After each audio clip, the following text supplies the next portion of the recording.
কবি আরণ্যক বসুর কবিতা আগমনী।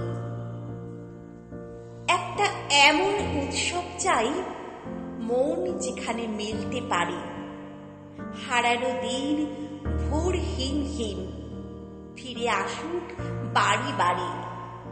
একটা এমন মণ্ডপ চাই ঢাকির বাদ্যে ফুলের সাজে, ষষ্ঠীতে হোক মায়ের বোধন, লক্ষ তারার আতশ বাজে। একটা এমন রং তুলি চাই, আর একটা চাই আঁকার খাতা, জীবনটা হোক ছায়ার বৃক্ষ, সুখ ও দুঃখে ভরুক পাতা। একটা এমন দিগন্ত থাক, এমন একটা শিমুল তুলি, একটা কথা